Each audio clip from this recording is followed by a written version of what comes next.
Hello and welcome to episode 110 of Ready to Mosh. I'm Kev P. Alongside me is the Down to My Sickness. It's Gem G. Down to your sickness. Okay. What? Just wasn't expecting that one. Well, I'd think something on the spot, so Yeah, it's just normally topical, isn't it? yeah. Not this Or week. seasonal. It's just random. Related. Yeah. Anyway, in this episode we spoke to Rob from Yersin.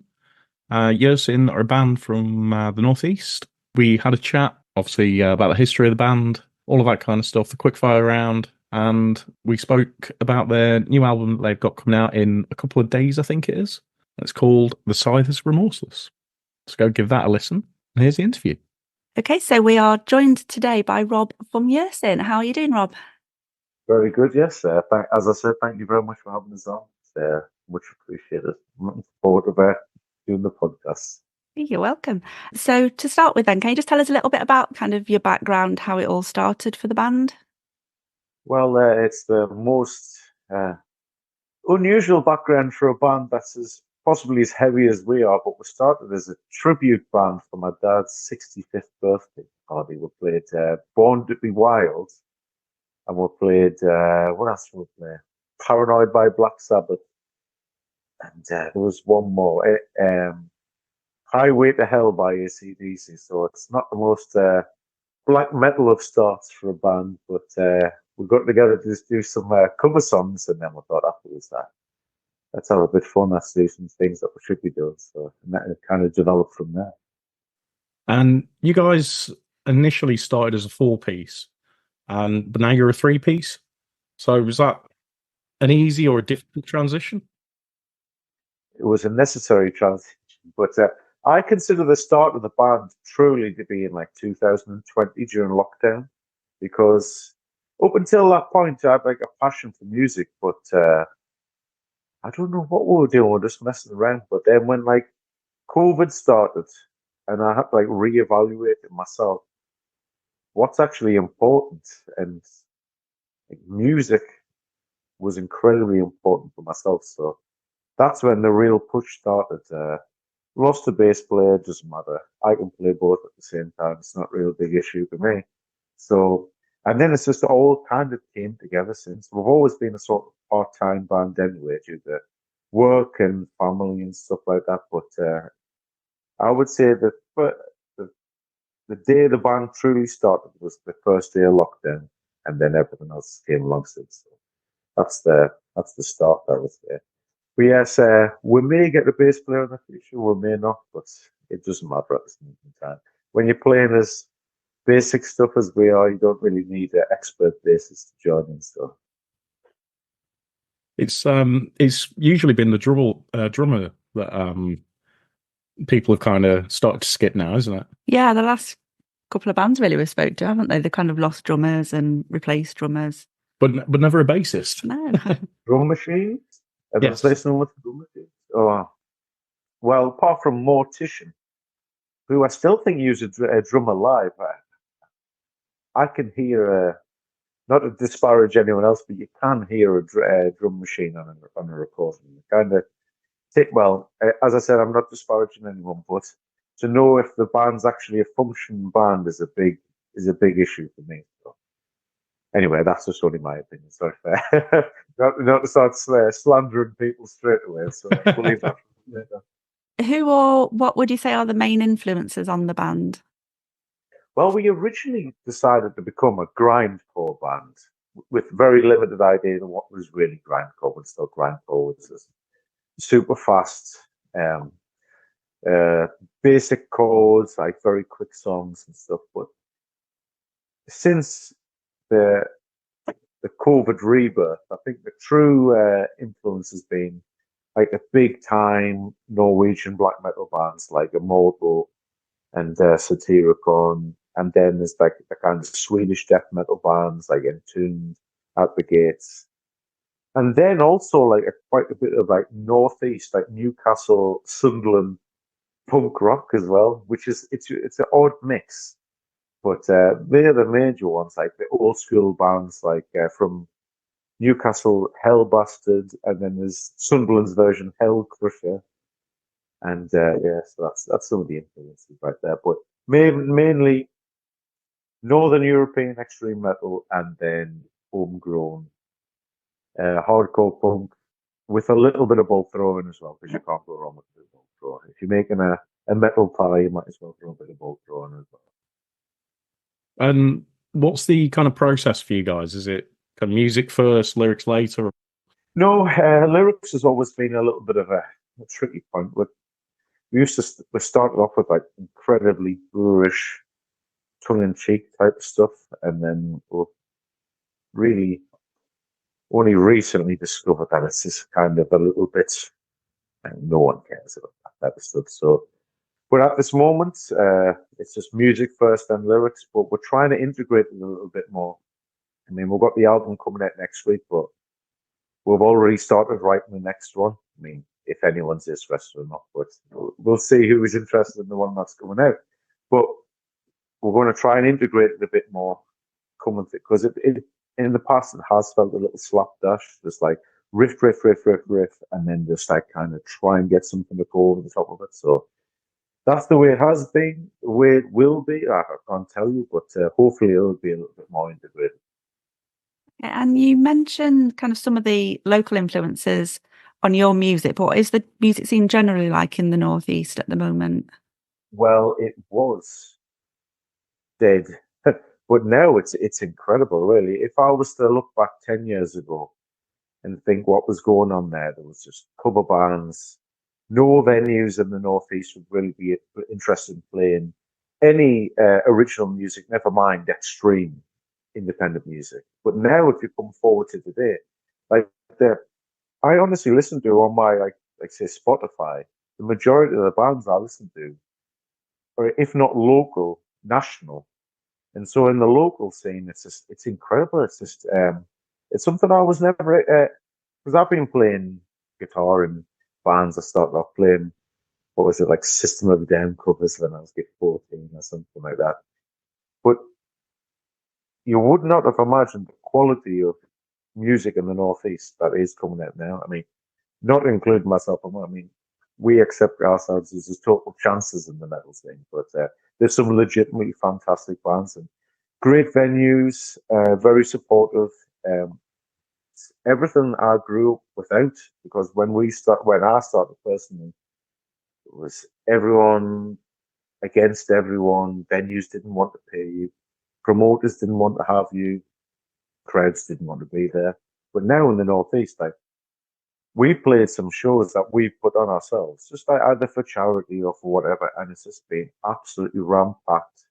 People hanging from the ceiling, like this, it's just been absolutely fantastic. So I cannot say enough how good the Northeast music scene is.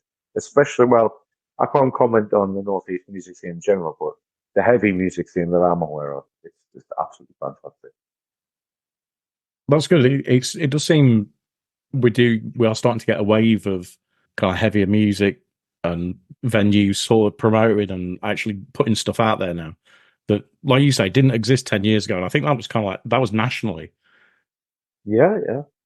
It was a strange phenomenon, and there's a lot more unity that I see now. Like, for example, I can go on like the band's Instagram account, and I've got friends with people that I've never met, but in bands and like down south or up north or in America. And like it's generally supportive now, but it never used to be like that. So I couldn't tell you why or how this change was made, but I mean, I love it. I think it's fantastic.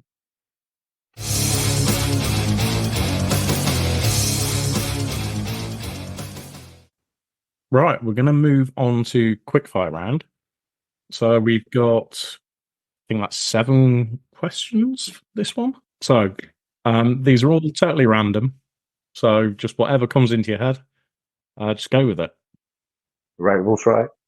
So what's your favourite song that you've written so far? My favorite song, though, it was the second single of the latest album, Smells Like Open Graves. It's just absolutely, I love it. Even though it has been, people say that sounds like At the Gates ripped off, it doesn't matter. I still love it. So that's my choice. And what song would be your theme tune? My theme tune. Okay. My Finch. Oh God, I'm withering under the lights here. My Finch. We're going to go for Snowblind by Black Sabbath. Why not? That's no comment further, but What's your favourite flavour of crisp? you've got to go knickknacks. I'm very the king of crisps. The orange knickknacks. You get so much flavor. It's just the absolute perfect crisp. There's no crisp that can come in comparison to it. I don't think anybody's ever said knick-knack. Well, everyone's been wrong up until this point. Yeah. The knickknack. We're talking surface area, flavor, price point, orange knickknack. You're in with the winner like that. Yeah, can't argue. What was the first gig that you watched? The first in the flesh was Ozfest 2000, and the first band I saw was Raging Speedhorn on the main stage. Oh, excellent. Nice. I was walking through the side gate. Like my dad took us down, my dad and a couple of friends, and there was just like, obviously we'd listened to like the Slipknot and the Mudvayne records on CD and stuff like that, but it was the absolute like visceral sound of like just a big band playing. I was just like, from that moment, I just couldn't believe it. So Raging Speedhorn, Ozfest 2000, Milton Keynes. That's fantastic. We did have tickets to see Napalm Death before that. Me and my friend picked up tickets to see Napalm Death at Northumbria Uni in Newcastle, but we were too scared to go. So that would have been the first one, but we bottled it. We were too scared to go. Oh, you should have taken the chance. Oh, I would have gone now, but it was the afternoon of the show. We had the tickets. I was maybe they weren't trembling in our hands. But no, this is just too much for us. What would be your dream tour lineup? So you can include yourselves on it if you want to. Oh well, bands that are still going, or bands that It's entirely up to you. It's your dream tour lineup. Well, my all-time favorite metal band is nothing exciting, but it's got to be Slayer. So if I could just share the stage with the king at some point, I would certainly love it. So we're going to go Slayer, and then we'll go something a little bit left field. So maybe something like Primus. Okay. And then something. Well, if we're going to go really, I really don't know if it's going to be a metal tune. Well, Priest. So I mean, I don't know how it would get booked for the tour of Slayer, Primus, Priest, and then Yersin, but that would be it. We'd probably play the outdoor toilets before the show started. That would be the show. What's your favourite sandwich filling? Sandwich filling. Well, I would have said coronation chicken, but I've recently discovered. Well, I really like the all-day breakfast that you get from Lidl, don't I? Like triple pack.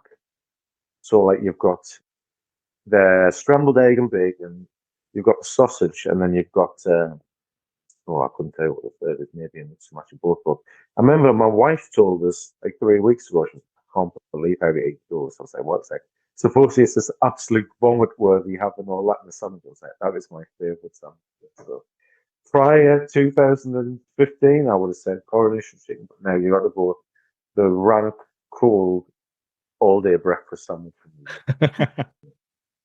If you were invisible for a day, what would you do? Well, what I would do, obviously, because what's expected from a man to say, I will not say. So I will say, I don't know. I'm really struggling to answer that one. Can I say pass and come back to it, please? And I'll think of another one.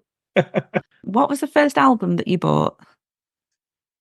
Well, there's 3. I count 3 as my first. It was my little adventure into music. Okay, my first one was this dance CD that my mum got us from Butlins or something when I was a kid. Right, and I used to listen to horrible dance music. I didn't know anything else. And then my next, what I thought was my first CD, was the Lock, Stock, and Two Smoking Barrels soundtrack. And obviously, that's a little bit heavier than Now 63 or whatever it was. But then I went into Woolworths and I picked up, was it the Nirvana live album from the muddy banks of the Wisconsin. Yeah. Yeah, I think it's Wisconsin. something. But I remember I bought that from Woolworths, and that was my first grunge record. I thought it was metal at the time. So, I mean, Nirvana's got to be everyone my age's first dipping the toe into alternative music. I mean, it's still good now. I can't say I listen to it, but I can't say it's a bad record. Maybe now 63 or whatever it was, but I think the Nirvana live album is so. Yeah, I think the acoustic album's not actually dated. It still sounds pretty good. Mm. In utero as well, which is kind of like my Yeah, personal favourite. I had to listen to the remaster of that not so long ago, and like as a young ear when I was listening to that type of stuff, you just heard loud, quiet, loud, quiet.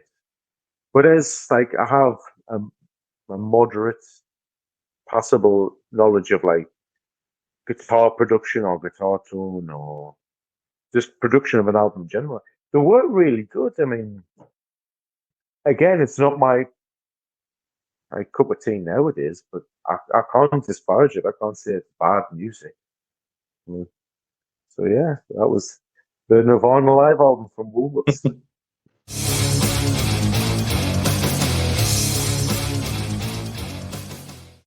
So back to normal questions now. Okay. So gonna move on and talk about the new album, The Scythe is Remorseless. Sorry, trying that again. Yeah. The Scythe is Remorseless. I get it wrong as well. I get it wrong. Out on the 10th of January. So Yeah.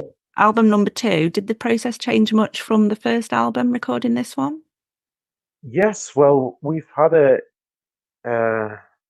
we said the first album was written post lockdown. Well, the first album was written in an old ballet studio in Sunderland, like a dance/ballet studio, went out of business during lockdown.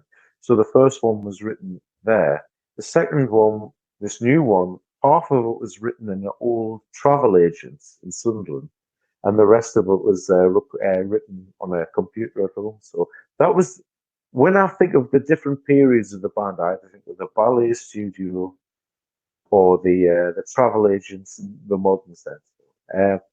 With regards to, sorry, what was the question? And just really how the process for album number 2 changed from the first album. It was a little bit more meticulous.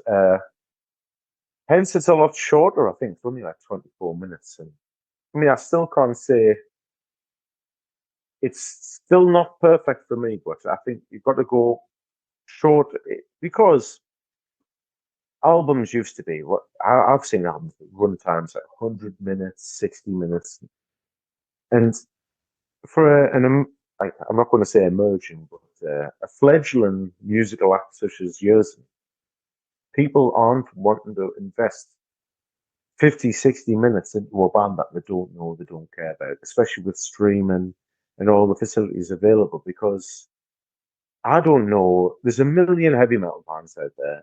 You're not going to sit through 60 minutes, like hoping it builds up. And so the main idea was just to cut it as ruthlessly as possible. So, I mean, everyone used to say Rain and Blood was fast, but that was still 6 minutes longer than what we've done. So the main was just cut it to the bare bones and then just try to refine it as much as possible.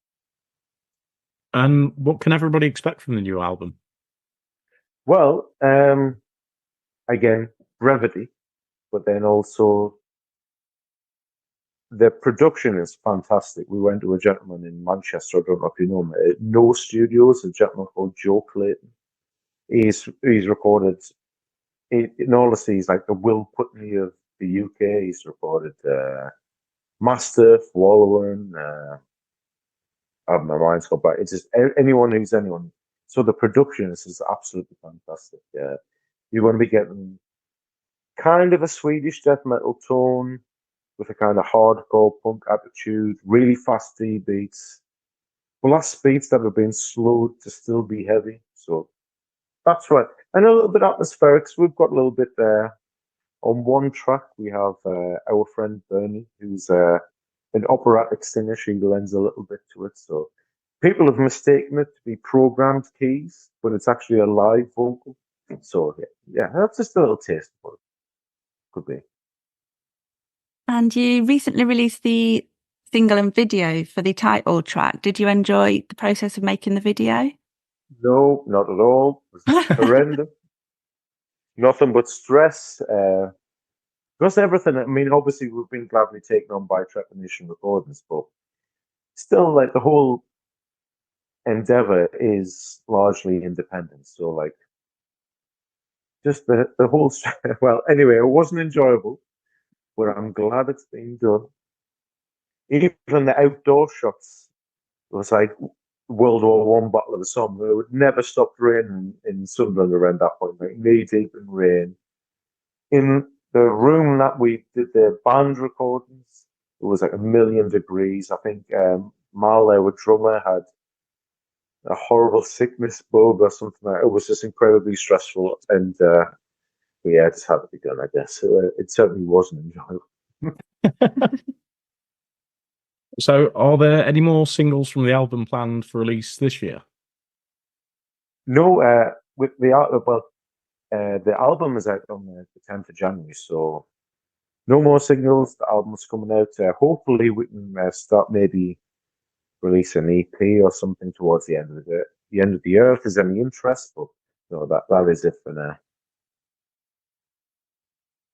And in terms of format for the album, then, as well as kind of standard download and CD, you've got vinyl and a limited edition cassette. What was the kind of decision about or behind releasing the cassette version? We've also got CD as well. So the CDs at this moment still haven't been made, but we should be expecting them soon. So Dan from the label offered the CD and cassette, and then we've worked together a little bit with the vinyl as well. So it was always a dream, like as a vinyl collector myself, I just to hold a vinyl record of your own in your hands. Me now that I've got them, it's wondering if I'll ever sell them. I wonder if it'll be buried with us. I mean, I've got these vinyl records now in the box, but the cassette. I collect cassettes, and I've never listened to a single one of them. So there seems to be a little bit of a market for like tangible media. Like I can go on my phone and listen to anything there, but there's something about physically owning it that I think that's what people and the impracticality of the cassette. I don't know if that makes it more interesting. I don't know, but there's nothing more impractical now than cassette player. One, like who walks around with a cassette tape? Who has a cassette player in there? But I know people seem to like them. I like them, but I can't say I listen to that. I like them. And they do sound good. As people that grow up with cassettes, they are just the most impractical, worst thing to listen to. Yeah, I've done it. I used to make mixtapes myself, just even off stuff where you could record it off the TV, and I used to love it, but just don't know how. Like people growing up nowadays that have access to Spotify, Apple Music, they really do not know. Again, I'm sounding 1,000,000 years old here, but yeah, as someone that discovered a CD player, well, I had a mini disc player at one point as well, which was absolutely revolutionary. But you still had to record it onto the mini disc, so it was just totally impractical again. But yeah, so I should have released it on mini disc. I'll have a look into that right now. That's it. Just a very, very small batch of mini disc, and two mini discs. Yeah, see if it picks up. So, last off, where can everyone find you this year? On tour. Well, we've okay. Well, it should be fine because it's getting announced Monday. But we're going on a nationwide tour with Mastiff. Don't know the excellent. Sludge. Yeah. So we're all over. This is in March. We're like their main support. Like first things first. Before I even met anyone in Mastiff, I thought they were the best band in the UK by far. And then somehow we've become buddies and that. So we're playing like Hull, Glasgow, Edinburgh, London, Bristol, Nottingham, Brighton, and I'm sure there's some more, but that's like the end of March. So that starts the 23rd of March and it finishes, I believe, the 31st of March. we're doing England, Scotland, sadly no Wales. No one's booked this in there. So that's all we've got booked at this moment in time. But that should be enough. We're getting around. First time in a van, multiple nights on the road. That was fantastic. We're big fans of Mastiff. Oh yeah, Yeah, it's great. It's great to get a slot supporting them. oh yeah. I mean, there's more I could say, especially about the new record. I've heard it, and it is. Oh, I can't say it. I can't say it. But yeah. All I can say is we've been involved in a very slight way, and there's some awesome features on this record. To watch you, it's just unbelievable. It's brilliant stuff. Anyway, Jim, if you're watching this, shout out, brother. I'll see you on the road. Fantastic. So thanks once again, Rob, for joining us. Yeah, no problem. Well, thank you very much for having me. That's all right. Make sure everybody goes and listens to the new Yersin album out on the 10th called The Scythe is Remorseless. Listen to all the singles as well because they are absolutely incredible. And Rob, thanks once again. Again, thank you for having me. Thank you. Well, we hope you enjoyed listening to that chat with Rob. As we've already mentioned, their new album, The Scythe is Remorseless, is out on the 10th of January, so go and check that out. And Rob also mentioned the dates where you can catch Yersin so far this year, but keep an eye out on their socials for any further dates if you're interested in going and giving them a watch. Just search for Yersin in the usual social places and you should find them. And if you want to give us a follow on our socials, we're on Instagram, Twitter or X, and Threads at Ready to Mosh Cast, and Facebook, YouTube and TikTok at Ready to Mosh. Please give us a 5-star rating on wherever you're casting your pods and a nice little review and all of that. And we'll be back again soon with another episode.